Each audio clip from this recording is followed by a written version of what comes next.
you going.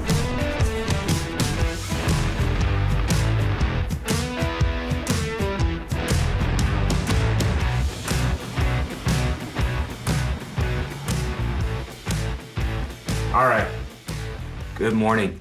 I'm in St. Augustine, Florida, and I am excited to be here. I always talk on this channel about how I love living in Florida, how I moved to Florida, how, I just enjoy doing the things in Florida. I'm sucking for oxygen up here. Living in Florida at sea level has really impacted my acclimation. Almost be back in Jacksonville, Florida. Those of you that know me know that I moved to Florida a couple of years ago. It's super awesome that I have this opportunity living in Florida. But I'm realizing that I haven't actually spent a lot of time showing you what it's like when I come back to Florida for my off rotations. So being a full-time nomad, I don't really have a home here in Florida. I'm in a hotel room right now. And I'm actually checking out and leaving because I've been in Florida for a couple of days. But I want to take you on sort of my 2-week off rotation in Florida, some stuff with my church, some stuff with friends, just some stuff on my own, and show you what it is about Florida that I just absolutely love. Now, in the meantime, I have to pack and get out of here because checkout is in like 20 minutes and I haven't even started. So here we go.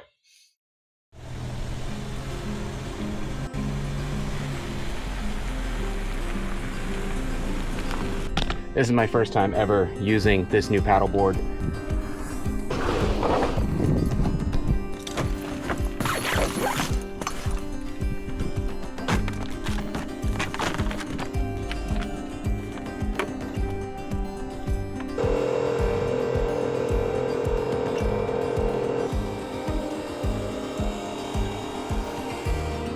It's still inflating right now, but I'm finally like seeing it fully extended here. And check this out, it actually has built into the bow, it actually has a receiver for like GoPro mounts, so that's gonna come in pretty handy.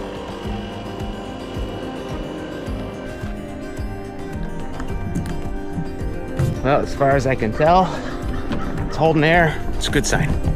It wound up taking me a lot longer than I thought to get set up. The valve needed fixed on the paddleboard, but it's fixed. And so now I'm gonna go over to the shuttle and get a good lift up to the north launch point. This was actually my very first day off, and this is absolutely one of the things that I love about Florida. I was on my drive back from Louisiana to Jacksonville, and I just made the decision to stop here at Ichetucknee Springs and go paddleboarding for the morning. It wasn't really out of my way, it was right off the interstate, and it is one of my favorite spots to go to. Another video with me on a paddleboard, and the last time that one of these videos was posted I was giving you kind of an update on the channel. This isn't that. I'm not doing a channel update this time. I'm actually out paddleboarding, and the reason, I'll take that off for a second. The reason I'm out paddleboarding, one, I love to paddleboard. Two, Florida is fantastic for their water sports, water activities. I'm at Ichetucknee Springs, and it's just beautiful, clear water, cool water. This paddleboard that I'm on, for the first time ever, I'm not borrowing, I'm not renting, but I've actually bought and own my own paddleboard now. So this is the first ever inaugural paddle on the new paddleboard. Looks like there's some canoers coming up river. To say hi to them. This is one of the reasons why I absolutely love living in Florida, is just the access to the outdoors, the activities that we get to do out here. I mean, this is year round. Right now it's September and other parts of the country are cooling down. Florida, it's a beautiful 85 degrees out right now, and I'm paddleboarding on a crystal clear spring-fed river. Man, it's perfect out here. Just came from back there. You can see there's a couple of kayakers and paddleboarders back that way that are working downriver. Ichetucknee Springs is about a 3.5-mile paddle or float. There's a couple of different launch points. If you're tubing, they've got a launch point about mid-river. If you're paddling, kayaks or paddleboards, you can actually launch north at the north launch. And then as far as runs go, you can run all the way down to the south kind of recovery point. And it makes for about a 2 to 3 hour day on the water. So this is really cool. There's areas on here that they are doing work in. They've got signs, keep people from going where they shouldn't be. But keep an eye out for those. The water here is a constant 72 degrees or so from the springs, and that's typical of Florida springs pretty much all over the state. Kind of drifting into these trees. And the shuttle dropped us off at the launch point. Oh wow, I don't know if you'll be able to see them. There's so many big fish right there. It's flashed silver. Oh, anyways. I put my paddleboard against the rail heading down to the launch. It just agitated a spider web just a little bit, and a spider, I don't know, I want to say as big as my hand, but I might be exaggerating, just came crawling right around the edge of that thing. The Ichetucknee River is fed by 9 major springs, and they flow at a rate of about 201 million gallons per day. The cool thing about this is that the constant flow kind of creates a serene, lazy river sort of feeling because you move at like 4 miles per hour max.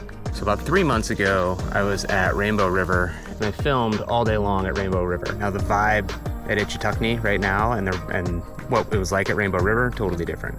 Because on that one, I was like fishing out goggles and beer cans and doing all sorts of swimming, and Ichetucknee is just this, almost nobody's here, and it's quiet, and it's very much you just, here with nature and a few other people that are out and about on the water, but otherwise it's a totally different experience. Gonna float by this bird real quick and hopefully not disturb him too much.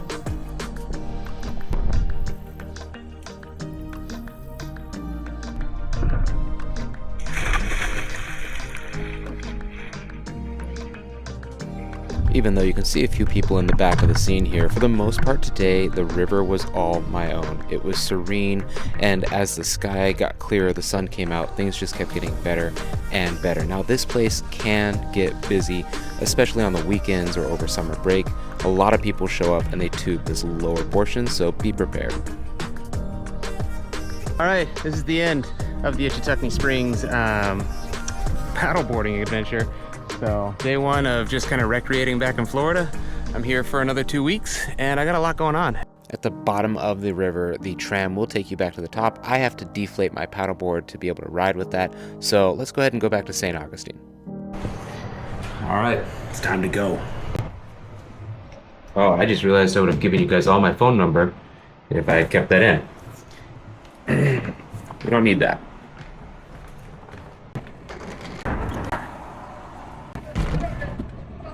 Nick from the future here. I just picked up a pizza from probably one of my favorite pizza places here in Jacksonville. It's V Pizza, but I just found this one. It's the one with Julep in Palm Valley. Easily some of the best pizza that you can get in the area. So that was Ichetucknee Springs, and then you saw me leaving the hotel in St. Augustine. I'm heading to a retreat that I've been invited to with my church. We're gonna be talking about our ministry activities for the last 2 years, what we've achieved as a church, and just movement of faithful people kind of following the guidance of God. This is the retreat center with 1122, and I hope you really enjoy this portion of it. I'm a little early to the retreat center, showing up at 2 because I've got some extra activities that I signed up for, like skeet shooting and pickleball and fishing and stuff like that. Just stuff to kind of get started before we actually get to work. Gate's still closed, but they did say that I can ring the bell, and if someone's available, they'll let me in. So they opened up the gate. I'm driving in now. This is pretty cool. I've never been here before. I hear about the retreat center a lot. They do a lot of cool stuff out here, men's retreats, marriage retreats for couples. They've got all sorts of things that they use this space for, and so it's cool to actually have an opportunity to be here and see what it's all about. There is no doubt in my mind that I am the first one here. Like, I haven't seen another human since pulling onto the retreat center, and that includes just getting through the gate. That was a voice through a box, but I think I'm here.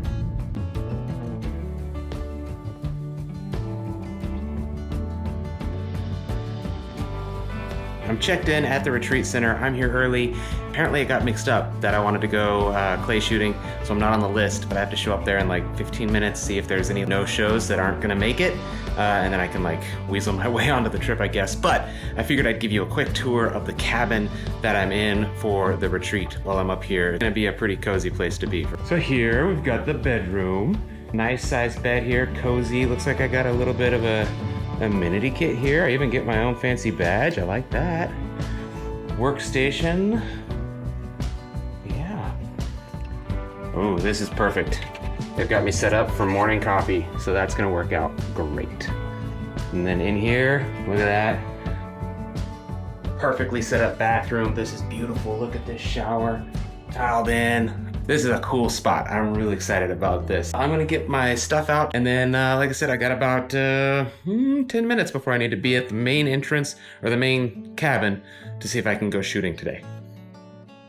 So after I got settled into my cabin, I made my way back over to the main cabin, and much to my happiness, there were a few no-shows, and I was able to actually get onto these trucks to go do the clay shooting. These trucks felt like something you might find on the set of Jurassic Park. It was great being able to drive around the retreat center grounds like this and get a look at just this beautiful part of Georgia, and then get out to the 5 stand where we were going to be shooting the clays. If you haven't been clay shooting, this is absolutely an exercise you should try. It's a lot of fun, and it was a great way for all of us to connect before getting into the activities and sessions that we had scheduled for later today.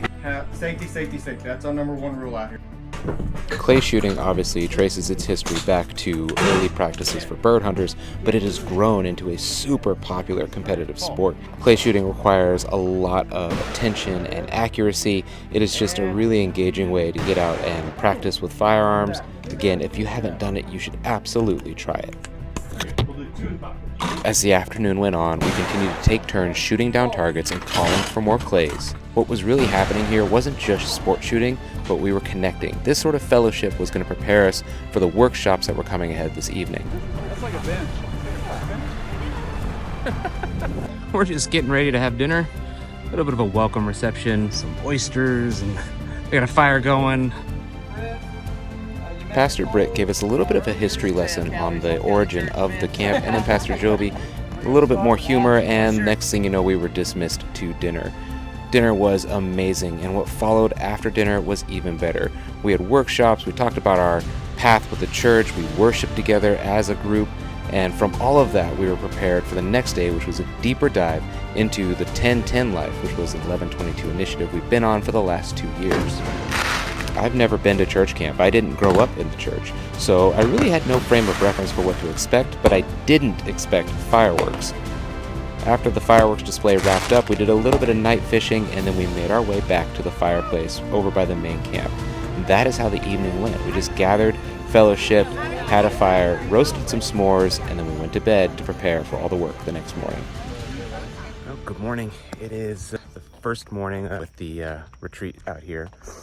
It's about 6:30, and I just set my camera up out there for a time lapse of the sunrise. I'm on my way to breakfast. Last night was awesome. We were up around 11 o'clock or so around the campfire. And Pastor Joby said that adults don't go to Christian camps anymore. So this is our camp experience. So I've got my Bible, I've got my workbook.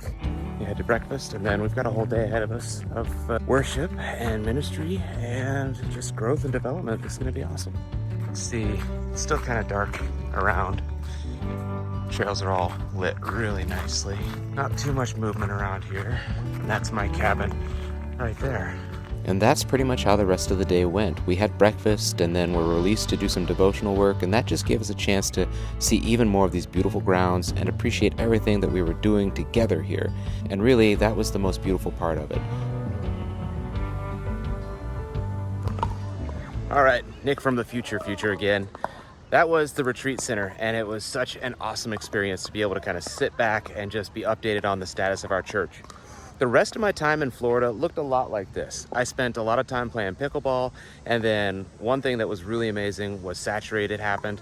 And every September, every year, our church hosts this 5-day long, I'll call it a full-blown revival. And so I spent most of my time doing Saturated, playing pickleball, and then those basic things of life that people do, like going to the dentist, getting your car worked on, and that sort of thing. So check out this, and then we're gonna wrap this video up and get ready for the next adventure.